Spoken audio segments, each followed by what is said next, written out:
गीता ज्ञान का सार, जीवन जीने की एक कला। आजकल हम एक अजीब नकारात्मक दौर में जी रहे हैं, जिसमें कोई भी हमें सही रास्ता नहीं बताता। अगर हम कुछ नहीं करने की कोशिश भी कर रहे होते हैं, तो वो हमें निराश कर देता है, ये कहकर कि जो काम हम करना चाहते हैं, वो कर ही नहीं पाएंगे। ऐसी स्थिति में हमें पता नहीं होता कि हम दिमाग को कैसे स्थिर रखें और मजबूत बनाए रखें। सोशल मीडिया के इस दौर में वैसे भी इतनी ज्यादा प्रतियोगिता है कि ऐसा लगता है कि हम सच में कुछ कर ही नहीं पाएंगे। इसीलिए इस समय हमें आगे बढ़ने के लिए एक मजबूत और स्वस्थ दिमाग की बहुत ज्यादा जरूरत है। श्री कृष्ण ने अपनी गीता में हमेशा इस बारे में बात की है कि किसी भी लड़ाई लड़ने के लिए या फिर जीवन में अपना उद्देश्य प्राप्त करने के लिए हमें एक मजबूत दिमाग की जरूरत होती है। शायद उन्होंने आने वाला समय भी देख लिया था, इसीलिए उनकी हर बात आज भी उतनी ही काम आती है।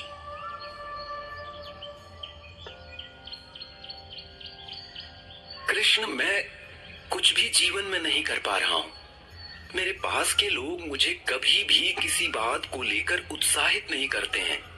यहाँ तक कि जो मैं करना चाहता हूँ उसे देखकर वो कहते हैं कि मैं उसे कर ही नहीं सकता हूँ। ऐसे में कैसे मैं आगे बढ़ूंगा और अपने जीवन में क्या कर सकता हूँ?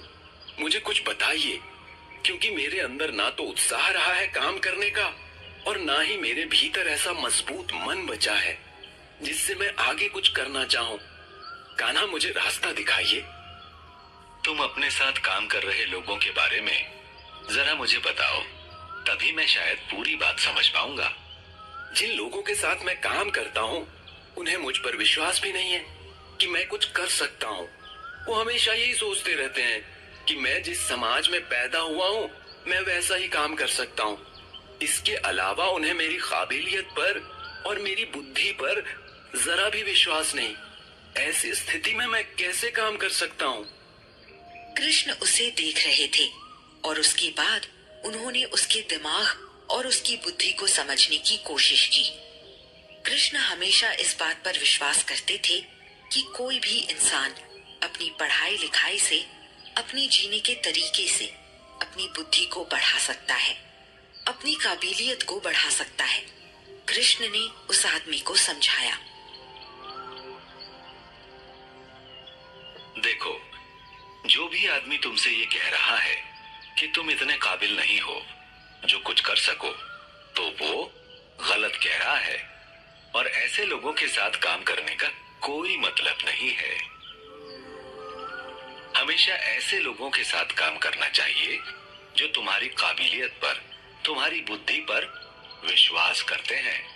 अगर तुम्हारे साथ काम करने वाला तुम पर विश्वास नहीं करता है, तो वो तुम्हारे साथ अच्छे से काम ही नहीं कर सकता और ऐसे आदमी के साथ काम करके तुम कुछ भी नहीं सीख पाओगे।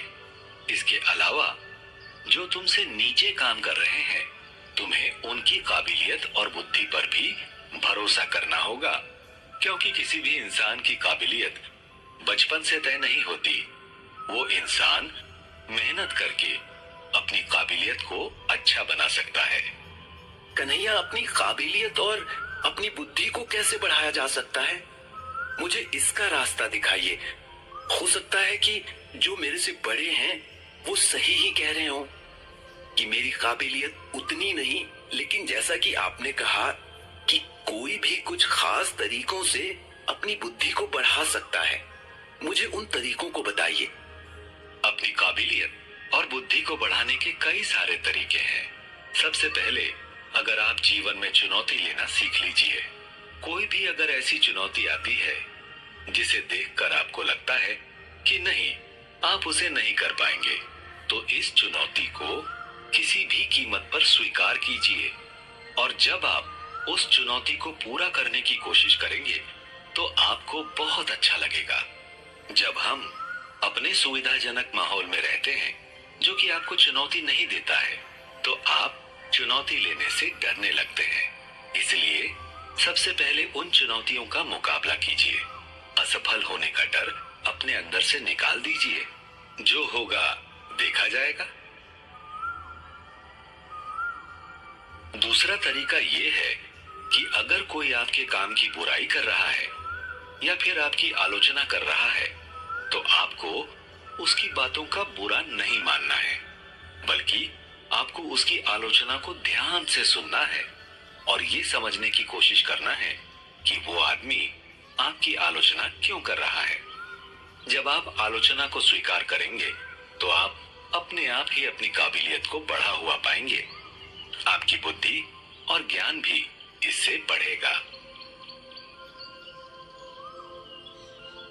तीसरा तरीका यह है कि जब भी आपको ऐसा लगता है कि कोई चीज आपको नहीं आती है, तो आपको उसे सीखना चाहिए।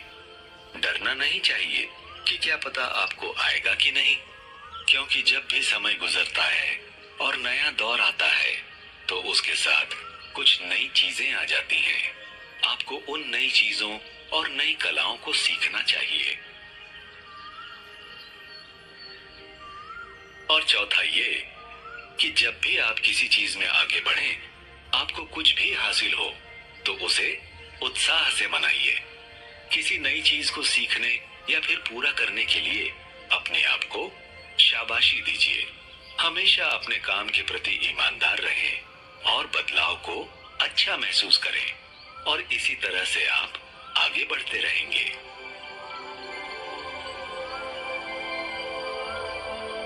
तो क्या कान्हा, इन 4 तरीकों से मैं अपनी बुद्धि और काबिलियत को बढ़ा सकता हूँ? बिल्कुल। अगर तुमने इन चीजों पर ध्यान दिया और नई चीजें सीखते रहे, चुनौतियों को स्वीकार करते रहे, अपनी आलोचनाओं को दिल से स्वीकार किया और उस पर काम किया, तो तुम आसानी से बहुत काबिल हो जाओगे। और तुम्हारे ऊपर काम कर रहे लोग और तुम्हारे नीचे काम कर रहे लोग भी सब तुम्हारी काबिलियत की तारीफ करेंगे। और अगर नहीं भी करते हैं तो तुम्हारा काम सीखना है और आगे बढ़ना है। इसके अलावा तुम कुछ नहीं कर सकते। लोगों की बातों में मत आओ और उनकी बातों से इतना मत डगमगाओ। सिर्फ अपने काम पर ध्यान दो। कृष्ण की बात सुनकर भक्त समझ गया कि उसे क्या करना है। वो हाथ जोड़कर वहां से चला गया। हमें भी लोगों की बातों से ज्यादा इस बात पर ध्यान देना चाहिए कि कहीं हम तो लोगों को कम नहीं आंक रहे हैं और उन्हें आगे बढ़ने से रोक रहे हैं। हमें अपने आसपास अच्छा माहौल बनाकर रखना चाहिए और लोगों की काबिलियत पर भरोसा करना चाहिए।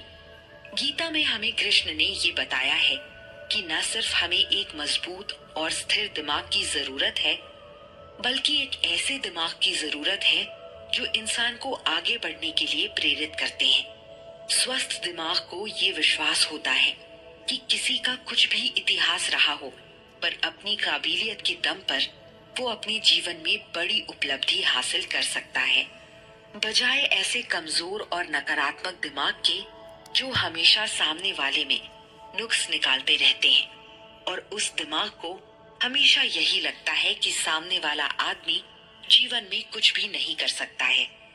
इन सब से अलग कृष्ण हमेशा लोगों को प्रोत्साहित करने की बात करते हैं।